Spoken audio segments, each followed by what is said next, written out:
Coco, cosa consegna sta busta per Pippo di Marco e Pippo? Sì, sono io, per me? Secondo te?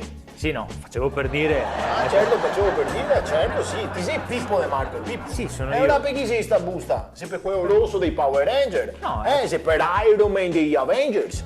Sarà per Winnie, il cantante di Pooh, more date una calmata, sa lei Coco. si calmi. Manco arroganza. Mica. Te come sei addosso? No, perché More, magari- scavalco. Cosa? Scavalco sto muro di arroganza che ti ha messo tra me e ti vengo a te dago. Ora ti do una calmata. Mi guarda darmi una Senti, calmata. amore, sto lavorando, mi capito. vengo a mestre, passavo per caso, chi so, il passante è mestre. Senti, amore, non sai che il canguro salta perché la sabbia scotta? E a busta!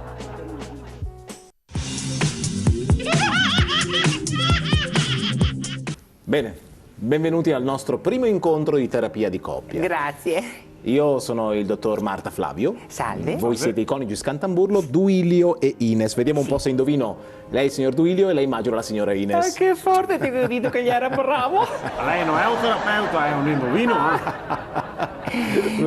Ma io voglio essere franco con voi. Franco, te che non mi io capivo Flavio Io prima. avevo capito, Marta. No, è giusto Flavio, ma voglio essere franco con voi. voglio Lei, essere- guardi, come vuole chiamarsi, noi la chiamiamo. Io chiamiamo Franco. Perché vedete, arriva sempre il momento in una coppia in cui bisogna decidere se rimanere o lasciare. Lasciamo. Aspetta che finisce al Marco il discorso. Ah, aspetta no, un momento. pensavo fosse la No, scelta. no, Non è questo il momento, non è ancora sì, arrivato il momento. aspettiamo. Anzi, partiamo da lei, signora Sì. Ines. Vediamo un po', lei cosa desidera per questa coppia? Ah beh, guardi dottor Franco, il mio desiderio più grande di tutti è che io e Duilio torniamo a essere come quando eravamo morosi. È il stesso mio. È il stesso Sul mio. serio? Sì, anche a me piacerebbe tornare a come che eravamo da morosi. E ora iniziamo da domani mattina, tu torni a abitare a casa dei tuoi e ci vediamo il fine settimana. Ecco, vedi quanto cancaro così, dottore? Questo è il problema, isso è cancaro. E poi sentite che dobbiamo stare qua un'ora No, a non mi parlare. sento, sto in piedi. Dobbiamo stare qua un'ora. Stavo in piedi. Sentate! Stavo in piedi, Guido. Perché ti vuoi stare in piedi? Questo qua domanda 100 euro a seduta. Se stavo in piedi mi farà sconto o no?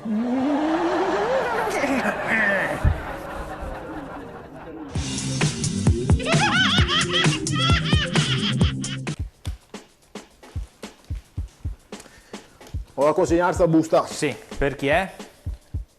Non so cosa serve tutto me. Chi vuoi so, il mago Telma. Vuoi saperlo me, scusa, Senti, non so te. amore, però ti mi aggredisci sempre, date una calmata, lei non d'accordo? si apre. È una questione di rispetto, 3 lettere, rispetto, d'accordo? 3 Mo- lettere. Ti come siamo addosso? No, non è... Coco, dai, Cosa vuoi incredibile. fare? Ora versiamo un mutuo e sciafoni te dago a prima rata, ma non variabile, fisso te dago. Perché te la darmi? No? Senti, così che il piccione cammina così perché piace Michael Jackson, d'accordo?